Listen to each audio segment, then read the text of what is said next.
Bienvenidos a esta serie de estudios que han sido preparados para la edificación de su vida. Quedan en compañía del director general de Ministerios Palabra en Acción, Felipe de Jesús Barrón.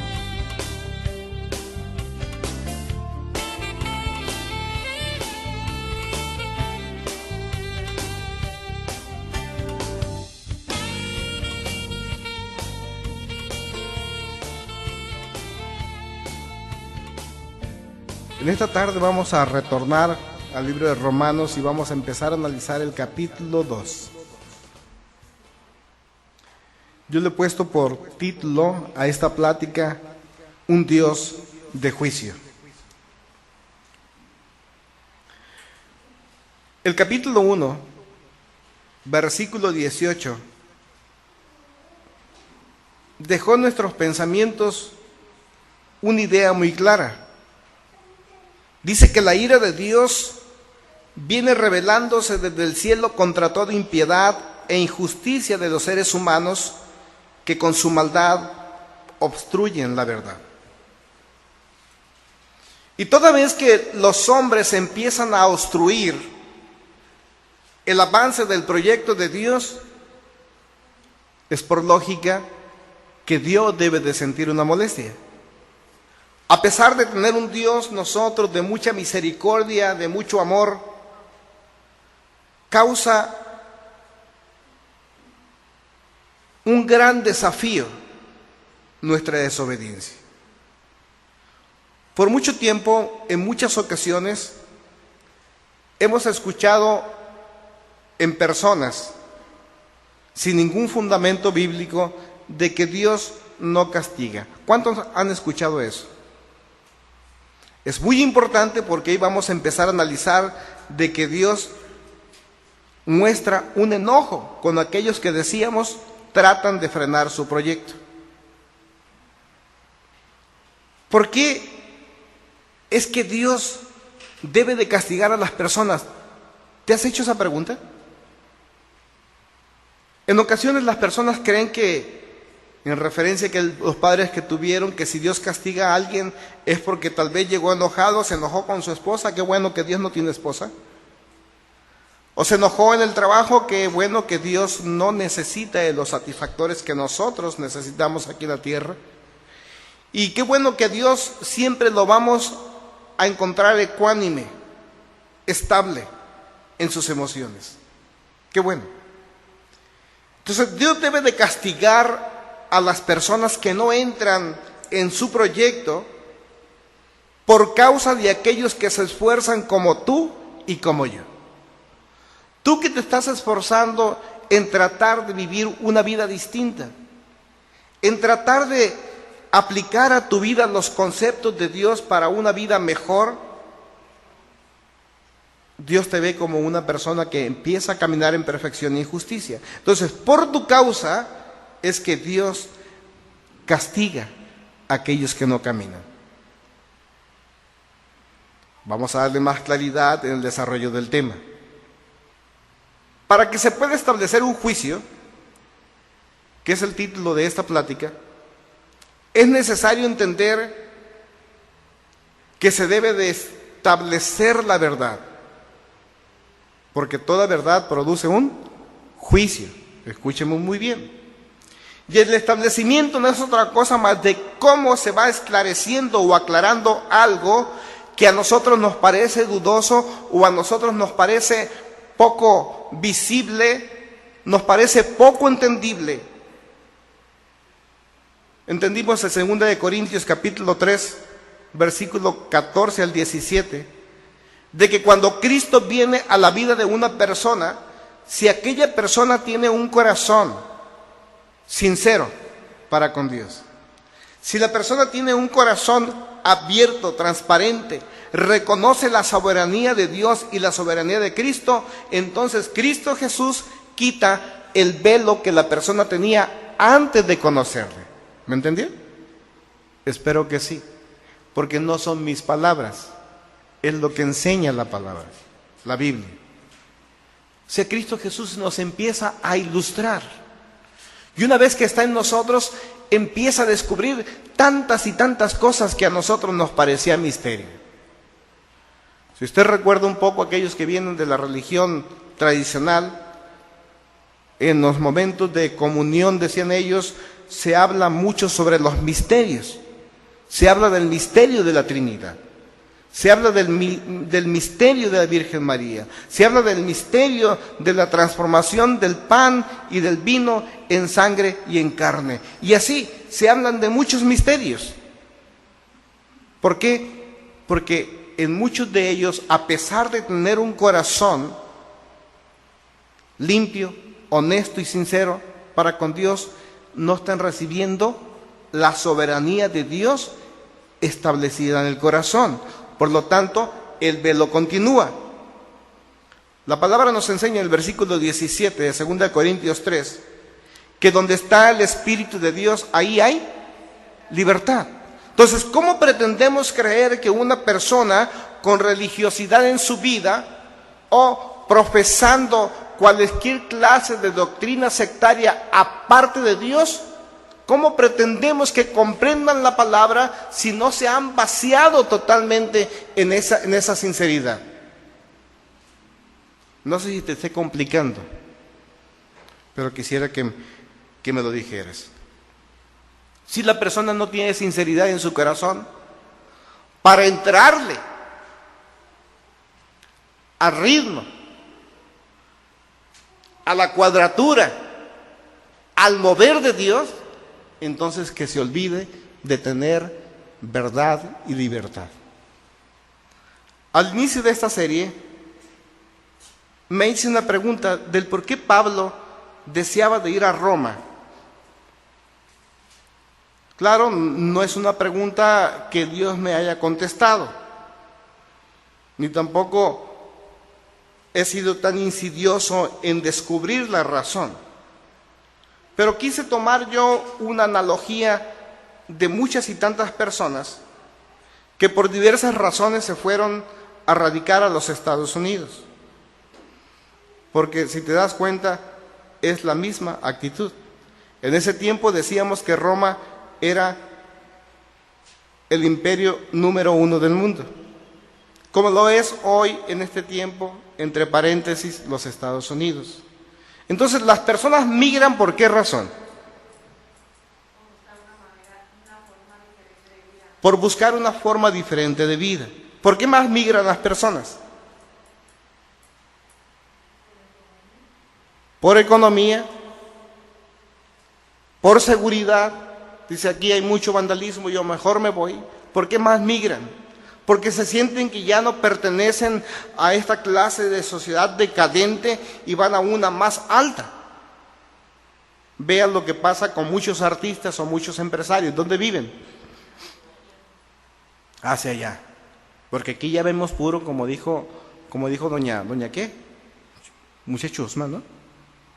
Entonces no se pueden revolver con uno. Yo en lo personal creo que esa era la razón de que muchos judíos estaban yendo hacia donde estaba el imperio. Y al igual de lo que pasa con las personas que van allá, ¿qué sucede cuando nos visitan a este lado? A ver, ¿cuál es la conducta de una persona que nos visita del otro lado? Se sienten mejores y se sienten superiores. Si están hablando en una reunión privada o familiar, ya ni siquiera usan el español, hablan en inglés para que no les entiendas. Yo no sé, pero escúchalos en los mercados. Es una tristeza, porque, bueno, lo mismo hacen los coras allá en Nayarit. Cuando no quieres que le entiendan, hablan en dialecto. Y yo ni inglés ni dialecto. Entonces, fueron muchas las razones por las cuales las personas se fueran, y tal vez sean las mismas razones, pero observamos en ellos el cómo se comportan, cómo van perdiendo identidad, ya no conocen. Pasaba con una muchacha allá del sur de donde yo soy, se le olvidaron que los nopales se llamaban nopales y decía esas cositas cuadradas de color verde. Y hasta se le olvidó que los zancudos, eran palomitas voladoras que pican. Hasta vi una canción, pero esa no te la voy a cantar. Pero tal parece que se sienten de otra clase de dinastía piensan que no pertenecen a donde antes estaban. Y Pablo, si quería hacerse escuchar, era necesario ir a ese lugar. Porque desde acá, desde Jerusalén, no le iban a escuchar. Lo prominente y lo mejor estaba en Roma. Se vuelven personas quisquillosas y exigentes. Qué bueno que Gloria no es así, ¿verdad, Gloria? Qué bueno. No entiende. Entonces, fíjese qué importante es esto. Si nosotros quisiéramos alcanzar a tantas y tantas personas que se van para el otro lado, ¿qué tendríamos que hacer? Hablar inglés, porque va a decir, es que no entiendo español. Vean los programas de televisión, qué ridículos son. Moreno, unos 50 de estatura, dice perfectamente, no entiendo el español. Acentuado, pero habla inglés. Aunque diga yes. Entonces vea que Pablo tenía que ir a ese lugar. Vea tantos predicadores que se están yendo a los Estados Unidos, prominentes, a establecer iglesias latinas en los Estados Unidos. Porque allá sí les pueden escuchar. Hasta se cambian el nombre. Estaba escuchando en la radio cristiana a una persona que se llama Miguel Valero. Estará el gran evangelista Mike Valero. Ahora le dije. En fin, la razón por la cual Pablo fue a Roma fue esta: quería alcanzar a los que habían huido, a los que estaban buscando una forma distinta de vivir, porque para ellos también era el evangelio. Y a la vez quería ir a todo un grupo al cual él había sido llamado a predicar, a los gentiles, aquellos que no eran judíos, pero de una vez dice, alcanzo a quienes, a los romanos, que son la parte de la competencia. Todo esto porque Pablo tenía en su corazón el deseo de predicar el evangelio. Habíamos dicho la semana pasada que el evangelio tiene que ver con la argumentación de presentarle a los hombres únicamente la forma de cómo Dios está perdonando o reconciliándose con nosotros. Eso es el evangelio. Dios nos está perdonando los pecados toda vez que nosotros nos arrepintamos. Y así empieza esa carta, Pablo, estableciendo la culpabilidad del hombre. Hace muchos años escuché a un predicador decir que todos nosotros somos culpables de la crucifixión de Cristo Jesús. A lo cual yo dije, no. Después tuve que entenderlo. Y se los pregunto a ustedes. ¿Ustedes creen que ustedes son culpables por la crucifixión de Cristo Jesús? ¿Sí o no? Más bien, pues yo ni estuve ahí, ¿no? Pero fíjese, vamos a ver lo que nos enseña Juan. Primera de Juan, capítulo 1, del versículo 5 al 10. Este es el mensaje que hemos escuchado de Él y que les anunciamos. Dios es luz y en Él no hay ninguna oscuridad. Oiga, si Dios es luz y en Él no hay ninguna oscuridad, ¿podrá haber cristianos que se puedan justificar en el decir, no entiendo esta parte? Vuelvo a preguntar, ¿podrá haber cristianos los cuales tengan al Espíritu Santo, como ellos dicen en la actualidad, habitando en sus corazones? Son adoptados ya por Dios como hijos suyos. Cristo es su Salvador. ¿Podrá ser posible que puedan decir, no entiendo? ¿Hay confusión en la vida de doctrina?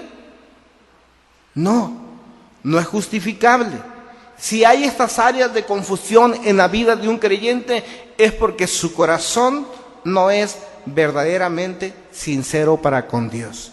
porque Dios no se va a guardar absolutamente nada para revelarle a sus hijos lo que sigue o lo que debe de ser. Versículo 6. Si afirmamos que tenemos comunión con Él, pero vivimos en la oscuridad, mentimos y no ponemos en práctica la verdad. Pero si vivimos en la luz, así como Él está en la luz, tenemos comunión unos con otros, y la sangre de su Hijo Jesucristo nos limpia de todo pecado. Si afirmamos que no tenemos pecados, nos engañamos a nosotros mismos y no tenemos la verdad. Si confesamos nuestros pecados, Dios, que es fiel y justo, nos los perdonará y nos limpiará de toda maldad. Si afirmamos que no hemos pecado, lo hacemos pasar por mentiroso y su palabra no habita en nosotros. Qué interesante es esto. Como recuerdo hace años atrás, se los he comentado a un psicólogo levantándose en una reunión y diciendo: esperen, párenle un poquito aquí, yo no sé qué estoy haciendo en este lugar porque escucho que todos son una bola de pecadores y yo soy una persona muy buena. ¿Ustedes se ocupan de Dios? Yo no. Pero te das cuenta, esa es la reflexión de muchas personas que en su juicio son buenas. Pero ¿cómo las ve Dios? Dice, tú te justificas, tú te piensas demasiado bueno, entonces haces mentiroso ¿a quién? A Dios, haces mentiroso a Cristo Jesús. Los hombres somos responsables de los males de la humanidad por la práctica del pecado. Los hombres somos responsables de cómo se desmorona en nuestras manos la familia. Somos responsables de cómo se desmoronan en nuestras manos los hijos. Cómo el trabajo no da rendimiento o el fruto que nosotros deseáramos. Somos responsables en cómo las relaciones se van ensuciando y se van perdiendo. Somos responsables de todo que no está de acuerdo con el corazón de Dios. Tal vez nos queramos justificar,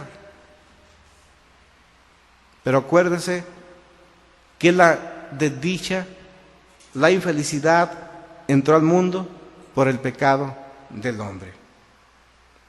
De tal manera que los primeros versículos de este capítulo 2 declaran lo siguiente, que no tenemos excusa. Fíjese qué duro es. Por tanto, no tienen excusa, o no tienes excusa. Es más específico. Felipe, tú no tienes excusa. Ahora póngale su nombre. Donde dice, por tanto, póngale su nombre. No tienes excusa. Quien quiera que seas, cuando juzgas a los demás, pues al juzgar a otros te condenas a ti mismo, ya que practicas las mismas cosas. Ahora bien, sabemos que el juicio de Dios contra los que practican tales cosas se basan en la verdad. Y preguntémonos, ¿qué cosas? Yo quisiera preguntar si alguien sabe a qué cosas se refiere Pablo en este versículo 2. A ver, rápidamente. ¿A qué cosas? Vuelvo a leer. Ahora bien, sabemos que el juicio de Dios contra los que practican tales cosas se basa en la verdad. ¿Qué cosas? Váyase un poquito más atrás. Versículo 28 del capítulo. No, pues es desde el 18 hasta adelante, ¿no? Versículo 18 del capítulo 1 hasta adelante. Dios los entregó a pasiones vergonzosas, se hicieron malvados, perversos, avaros, depravados, homicidios, envidiosos, disenciosos, engañosos, con malicia, chismosos, calumniadores. A eso es lo que se refiere. Romanos 1, versículo 18 en adelante. A esas son las cosas que se refiere Pablo. Entonces, si te das cuenta, no sé tú, pero como que da un pincelazo, como que me vuelve a poner el nombre, como que yo practico algunas cosas de estas. Significa entonces que Dios no está tan agradable conmigo. Pero no te apures, contigo tampoco. No se siente tan bien, tan cómodo. ¿Piensas entonces que vas a escapar del juicio de Dios? ¿Tú que juzgas a otros y sin embargo haces lo mismo que ellos? ¿No ves que desprecias las riquezas de la bondad de Dios, su tolerancia y su paciencia, al no reconocer que su bondad quiere llevarte al arrepentimiento? Pero tu obstinación y por tu corazón empedernido sigues acumulando castigo contra ti mismo para el día de la ira, cuando Dios revelará su justo juicio, porque Dios pagará a cada uno según lo que merezcan sus obras. Él dará vida eterna a los que perseverando en las buenas obras buscan gloria, honor e inmortalidad. Pero los que por egoísmo rechazan la verdad para aferrarse a la maldad recibirán el gran castigo de Dios. Habrá sufrimiento y angustia para todos los que hacen el mal, los judíos primeramente y también los gentiles, pero gloria, honor y paz para todos los que hacen el bien, los judíos primeramente y también los gentiles, porque para con Dios no hay favoritismos. Está interesante. No hay una razón que nosotros podamos encontrar para disculparnos en cuanto a la conducta que tenemos. Pero ¿cuáles son los argumentos que los hombres hacen para vivir una vida totalmente alejada de Dios? Es que el trabajo no me deja, ¿te das cuenta? En el tiempo de la congregación, en el tiempo que tenemos que unificar la iglesia para el perfeccionamiento de la educación cristiana. Veamos qué pasa con muchos domingos, aquellos que tienen las posibilidades. El trabajo no los deja, la lavadora no los deja, el swam meet no les deja. Hay muchas cosas que no les dejan. Otros dicen, es que no sabía. Es que no conocía eso de que Dios se molestaba. Es que no sé leer. Es que no me lo han compartido. Pero si tú vas al versículo 20 del capítulo 1, dice, no importa que no sepas leer. No importa que nadie te lo haya compartido, porque desde la creación del mundo, las cualidades invisibles de Dios, es decir, su eterno poder y su naturaleza divina, se perciben claramente a través de lo que Él creó, de modo de que nadie tiene excusa. Nadie tiene excusa de la existencia de Dios, porque Dios a toda su creación la ha sellado con su propia esencia. Lo decíamos la semana pasada, el sol, luz, energía, calor. El agua, sólida, líquida, gaseosa. Y párele de contar. No hay excusa. Analizamos un poquito el versículo 1 y empieza diciendo que quien sea, cualquier persona, cuando juzga a los demás, dice, te condenas a ti mismo. Y tal parece que esto contradice las enseñanzas de Jesús, ¿no es cierto? ¿Cuántas veces hemos escuchado también decir, es que tú no eres nadie para juzgar? Ya lo hemos trillado mucho esto. Tú no conoces mi corazón. Tú no eres nadie para juzgar. Sí, tu corazón no lo conozco, pero sí conozco el fruto que nace de tu corazón. Qué importante es esto, ¿no? Vamos a Mateo 7, por favor, para que veamos que Pablo no contradice a Jesús, aunque pareciera. Versículo 1 y 2. Dice Jesucristo, no juzgues a nadie para que nadie los juzgue a ustedes. Hasta ahí parece que no tenemos que juzgar. Pero cuando vamos al versículo 2 dice, porque tal como juzguen se les juzgará y con la medida que midan a otros se les medirá a ustedes. ¿Qué significa esto? Estamos estableciendo, hablando de que un juicio no es más que el establecimiento de la verdad. Cuando usted decide ir a un mercado de compras, está estableciendo la verdad dentro de los mercados. ¿Por qué? Está haciendo un juicio de cuál es mejor, cuál da más calidad por el precio que paga, o cuál para usted simple y sencillamente es mejor, por lo que sea. Hace un juicio. ¿Estamos o no? Cuando alguien le comparte a una persona el amor de Dios, ¿por qué le comparte? Dice, este tiene una necesidad, necesita cambiar su vida. ¿Está haciendo qué? Un juicio, está estableciendo una verdad. Porque Cristo Jesús, Pablo está hablando de la envidia, está hablando de la conducta, de la culpabilidad del hombre y está estableciendo una verdad, está haciendo un juicio. Ahora, aquí lo interesante es que no son las palabras directas de Pablo, es Dios mismo hablando a través de Pablo. Aún Jesucristo, nuestro Señor, dijo, yo no los juzgo. La palabra que yo les he hablado ya los ha juzgado. Es la palabra de Dios la que nos juzgue. Por eso que Jesús está diciendo, tengan cuidado cuando vayan a hacer juicios. No hagan juicios condenatorios. No hagan juicios aquellos que van y dicen, este no tiene salvación. Este ya no tiene salida. No tiene oportunidad más. A este ni Dios lo perdona. A eso es lo que se refiere.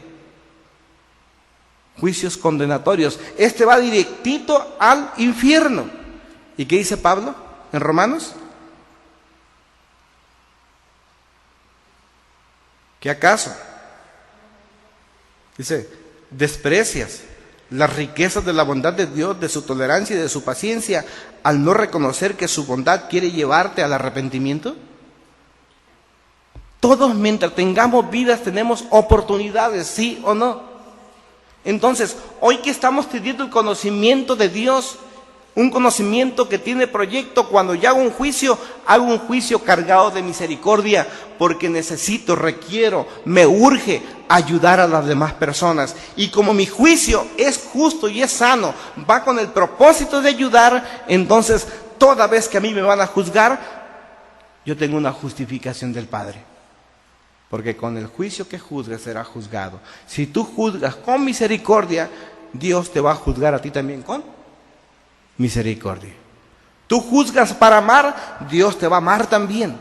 Tú juzgas para dar, Dios te va a dar. A eso es lo que se refiere. Para que no desechemos la gracia. El juicio de Dios, entonces, es de misericordia, tiene un plan para la vida de los hombres. Y es condenatorio hasta el final. Porque Dios nos permite que mientras tengamos vida, tengamos una esperanza. Y si después de esto el hombre no acepta esa esperanza, no acepta la oferta de Dios, entonces este va a ser condenado, separado de la gracia de Dios. Analizando un poquito más lo de estos capítulos, del capítulo 2, tenemos que entender también lo que nos habla el versículo 12 al 16. Dice, todos los que han pecado sin conocer la ley, también perecerán sin ley. Pues ya la hice. ¿Sí, no? Y todos los que han pecado conociendo la ley, por la ley serán juzgados.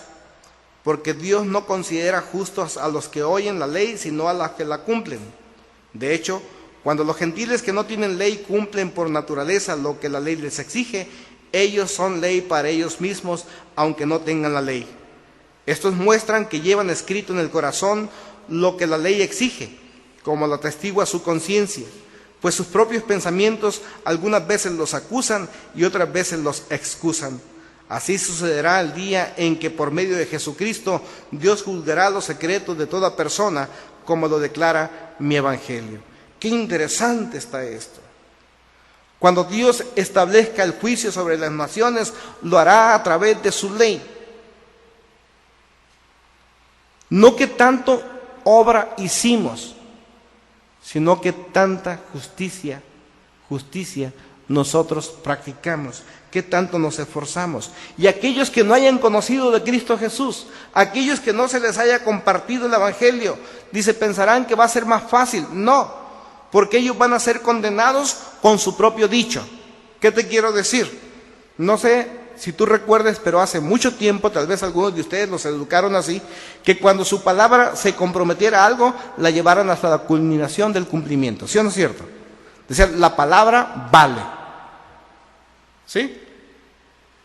En el paso del tiempo nos ha hecho mucha falta a muchas personas que nuestra palabra valga. Ya ni los contratos, ni escrito a veces vale. Entonces hay personas que con su mismo dicho, en 2 de Samuel, en el capítulo 12, versículo 1 al 7, se nos habla del rey David. ¿Quién recuerda esa historia? Esto es para que entendamos cómo es que el juicio funciona en el propio dicho. Te lo voy a leer. El Señor envió a Natán para que hablara con David. Cuando este profeta se presentó ante David, le dijo: 2 hombres vivían en un pueblo. El uno era rico y el otro pobre. El rico tenía muchísimas ovejas y vacas. En cambio, el pobre no tenía más que una sola ovejita que él mismo había comprado y criado. La ovejita creció con él y con sus hijos. Comía de su plato, bebía de su vaso y dormía en su regazo. Era para ese hombre como su propia hija. Pero sucedió que un viajero llegó de visita a la casa del hombre rico, y como éste no quería matar ninguna de sus propias ovejas o vacas para darle de comer al huésped, le quitó al hombre su pobre única ovejita. Tan grande fue el enojo de David contra aquel hombre que le respondió a Natán: tan cierto como que el Señor vive, que quien hizo esto merece la muerte. ¿Cómo pudo hacer algo tan ruin? Ahora pagará 4 veces el valor de la oveja. Entonces Natán le dijo a David: tú eres ese hombre, así dice el Señor Dios de Israel. Yo te ungí como rey sobre Israel y te libré del poder de Saúl. Y se va a dar cuenta desde antes a qué se refería Natán. Acuérdese usted que David encontró por aquí a una chica muy guapa que estaba casada. ¿Cómo se llamaba? ¿Cómo se llamaba? ¿Qué? Betsabé. Y estaba muy guapa, estaba casada. Entonces, como quería llegarse a ella, mandó a su esposo al frente de la batalla, allá para que lo maten, dijo. Pero sucedió que regresó, era muy bueno en la lucha, cuerpo a cuerpo, regresó, y esta mujer estaba embarazada. Dios se enojó muchísimo. Pero estamos hablando del dicho. Inmediatamente dice David: qué ruin y perversa es esta persona que no quiso tomar de sus muchas crías, porque pues él tenía muchas mujeres, ¿no? Tenía muchas mujeres. Sino que donde ve una que con mucho cuidado, mucho amor se ha cuidado, se ha mantenido, va y la quita, debe de morir y pagar 4 veces el precio de esta gran ofensa. ¿Y qué le dice el profeta Natán? Tú eres ese hombre perverso. Eres tú. Entonces muchas personas van a ser enjuiciadas por Dios, aunque no conozcan la ley, aunque se excusen, van a ser enjuiciados por Dios por su propio dicho. Le hago una pregunta: ¿todos sabemos lo que es bueno o malo? ¿Sí o no? No más que nos la juzgamos al tío Lolo, ¿verdad? ¿O no es cierto? Todos sabemos lo que es bueno o es malo. Pero pues pensamos que al cabo el juicio está tan lejos. ¿Y quién te dice que para ti está lejos? A lo mejor a la vuelta de la esquina está tu muerte.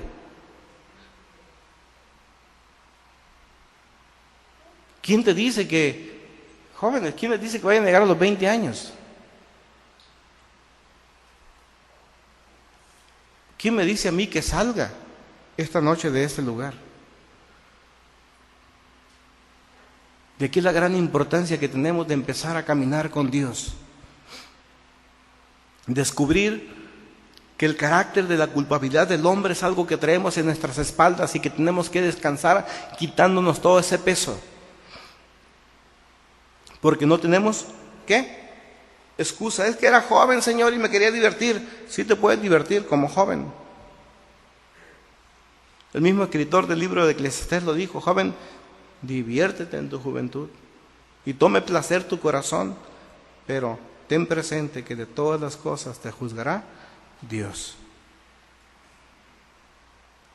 Los judíos a los cuales Pablo se quería referir o dirigir, junto con tantas personas gentiles en Roma, se habían vuelto legalistas. Como el día de hoy hay muchas personas que se dicen cristianas, pero son legalistas. ¿Qué es esto? El legalismo es algo que hace que la persona tenga interés por respetar minuciosamente la ley. ¿Saben que en ese tiempo, en los tiempos de Jesús, si la palabra te decía nada más, el sábado puedes caminar nada más 1 milla? Es un ejemplo. 1.600 ¿qué metros? Si caminas 1.601, eres pecador. Y iban y lo medían. ¿Sabes que no puedes ese día recoger nada para comer? ¿Sabe que en la actualidad hay personas que guardan el sábado? Religiones que lo hacen el día de hoy. ¿Y sabe qué curiosos son? Lo hacen desde el viernes a las 6 de la tarde, la puesta del sol. Y el sábado termina. Empieza el sábado el viernes y termina ese mismo sábado a las 6 de la tarde, ya que oscurece. Y ese día no cocinan, es cierto, ya preparan desde un día antes sus alimentos. No hacen muchas cosas. Y si llega el oye, vengo por el abono. No, tampoco. Ese día no hacen nada. Son personas legalistas. Y se ha viciado el respetar minuciosamente la ley. Son personas que se paran en los detalles más pequeños. ¿Cómo puedes conocer tú a un legalista? Mira, tu forma de vestir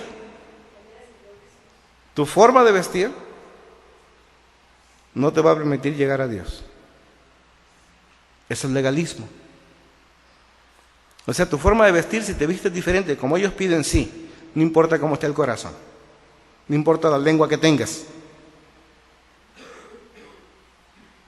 Pero así son. Reclaman solo reclaman la heredad, están reclamando la bendición porque se dicen ser hijos de Dios, porque están cumpliendo minuciosamente con la ley. Pero el estar cumpliendo minuciosamente con la ley no les permite aplicar misericordia en la vida de las personas. Como recuerdo la vida de mi pastor. Tenía 3 hijas. En la iglesia no pasábamos de ser 10 personas. Entre esas 10 personas yo creo que 5 o 6 eran niños de 5, 6 o 7 años. Entonces imagínate el potencial de diezmos y ofrendas. Imagínate la economía del pastor. Y en una ocasión de sus hijas que se empezó a desarrollar un poco, su vestido le quedaba como a mí las camisas, ¿no? Casi reventándola.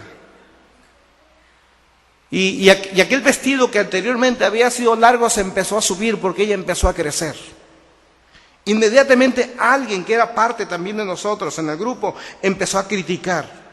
Empezó a ver el vestido. Eres un pecador, pastor. Estás casi diciendo prostituyendo. Porque mira el vestido de tu hija. Pero se preguntó en una ocasión si el vestido era porque no tenía para comprar. Se preguntó en una ocasión si comían. Se preguntó en una ocasión si éramos nosotros lo suficientemente generosos para aportar al ministerio. Los judíos, como muchos judíos hoy,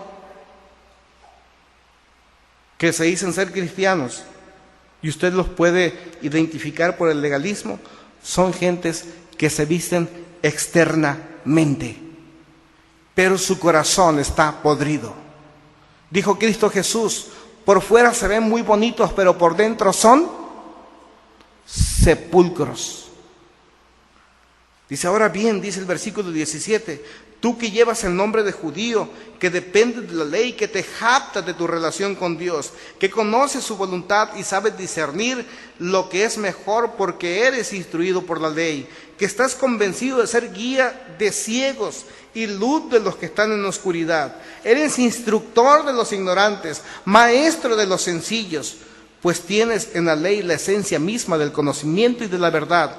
En fin, tú que enseñas a otros, ¿no te enseñas a ti mismo? Tú que predicas contra el robo, robas. Tú que dices que no se debe de cometer adulterio y adulteras. Tú que aborreces a los ídolos, robas de sus templos.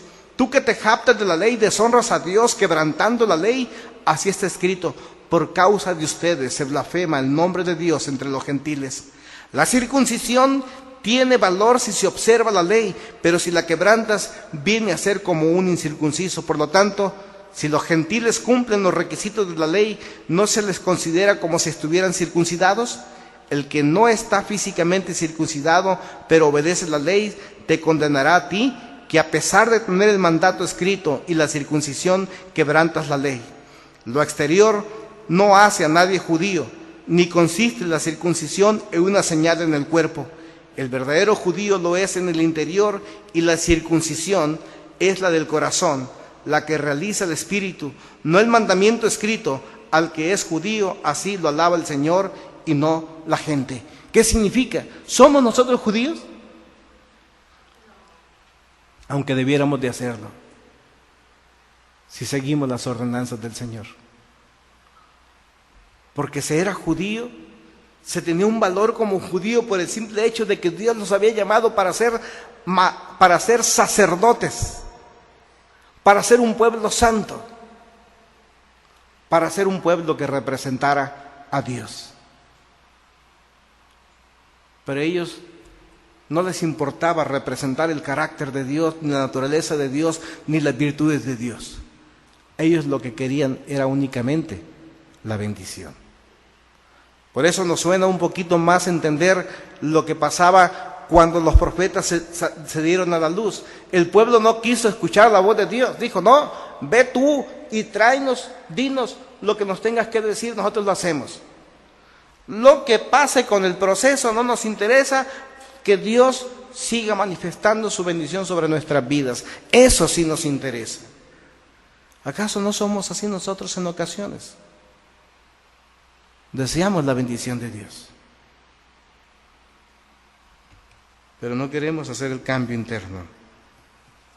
Estamos hablando de el juicio de Dios. Y estábamos diciendo que el juicio de Dios se hace presente a través del establecimiento de la verdad, de esclarecer, de disipar todo aquello que no nos permite ver con claridad. Vamos a la verdad, ¿qué es? Para cerrar con la plática. Sin verdad no hay juicio sano ni justo. ¿Sí escuchó bien? Sin verdad no hay juicio sano ni justo. Déjeme decirle, o preguntarle, mejor dicho, ¿usted cree que Dios sea un Dios de juicio sano? ¿Sí o no? Sano. ¿Será justo Dios? ¿Por qué? Porque Él es verdad. 3 sentidos diferenciales de lo que es la verdad. Fíjate, lo que el hombre entiende por verdad. Desde la perspectiva griega, es lo que no está oculto. Eso es la verdad. Lo que no está oculto. Ahora se da cuenta por qué no tenemos excusa, porque Dios nunca ha estado oculto. ¿Se acuerda del versículo 20? Dijo: no tienes excusa porque toda la naturaleza de Dios se ha revelado a través de todas las cosas visibles. Dios jamás ha estado oculto. Ahora se da cuenta por qué los hombres, dice la historia, dice la antropología, siempre volteaban hacia arriba buscando un Dios que no sabían explicar. Porque ellos sabían que había cosas maravillosas y sobrenaturales. Lo que no está oculto, eso es la verdad. Y hace referencia primero a mostrar lo descubierto. Dios se muestra. ¿Se acuerda de Moisés? Moisés supo que en ese monte, al donde subió, ¿cuál monte fue? Allá en el monte Horeb, la zarza ardía. Ay, Dios. Entonces, él sabía, tenía referencias de que ahí había algo raro, había manifestaciones. Y internamente él sabía que no era otra cosa más que Dios, el Dios que andaba buscando desde su infancia. Y alguien le dijo: no subas allá porque está tremendo. Arde, se encienden las zarzas y no se consumen. Allá va Moisés. Dios se mostraba de una manera sobrenatural para nosotros, natural para Él. ¿Por qué natural para Él? Porque es su esencia. Es sobrenatural para nosotros, natural para Dios. Y estando allí, Dios se muestra. Y cuando Moisés le pregunta: oye, ¿qué pasa aquí? Dijo: ¿quién? Le da una comisión. Y te acuerdas que le dice: ¿sabes qué? Qué bueno que viniste para acá, ahora te voy a comisionar para que vayas a liderar al pueblo de Israel. ¿Te acuerdas? Dijo: pero yo voy a ir, ¿y qué le voy a decir? ¿Que me mandó quién o qué? La palabra dijo: yo resultaré ser quien resultare ser. Tiene mucho impacto esto. Parece un juego de palabras. Primero Dios entonces se muestra a través del sobrenatural, de no arder, de no consumirse una zarza. Y después se establece lo que es, en esencias, en virtudes, en carácter, en naturaleza. Por eso Romanos 5:20 dice que donde abunda el pecado, aumenta la gracia. ¿Cuándo va a acabar la gracia de Dios? Si decimos que Mexicali está cargado de tantos y tantos problemas, de tanto y tanto vandalismo, de tanta y tanta descomposición de la ciudad, ¿crees que Dios se va a quedar abajo? Él aumenta, Él va arriba, porque Él es maravilloso, Él es grandioso, Él es la verdad establecida por encima de todas las cosas. Déjame decirte también entonces que lo que nosotros conocemos de Dios hasta el día de hoy es poquito. Porque si mi conocimiento, fíjate, excede el conocimiento de todos, a unos mismos científicos que tienen un potencial tan grande, con todo su potencial no pueden entenderlo, porque Él resulta ser más grande que ellos. Y así se muestra Dios a nosotros. Dios resultará ser lo que el momento de dificultad indique. En donde abunde el pecado, la gracia aumentará.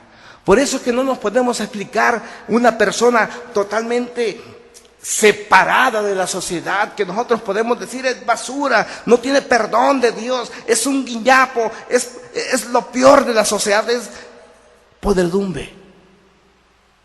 Dice Dios: yo resulto ser quien lo va a limpiar y lo va a purificar y lo va a transformar y lo va a cambiar.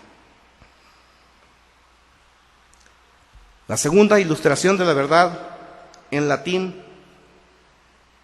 es exactitud. Es ser exacto y es ser completo. Verdad, dice, es ser exacto y es ser completo. La tercera, la palabra griega, se la voy a dar, emanag, tiene el sentido de confianza y de fidelidad. Y todo esto Dios como verdad. Primero se muestra tal y como es, y luego dice: tengo un montón de atributos, esencia, virtudes, carácter, naturaleza, omnipresencia, todopoderoso, omniscencia, y va aumentando su calidad sobrenatural. Y es un Dios exacto, siempre llega a la vida del hombre en el momento adecuado.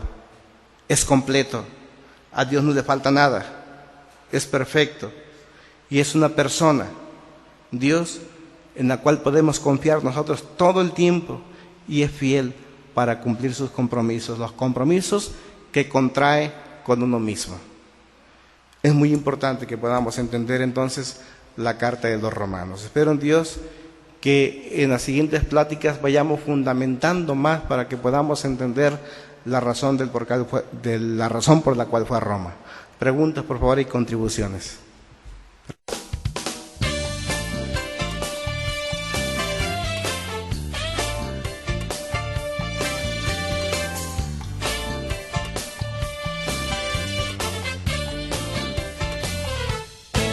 Gracias por su atención.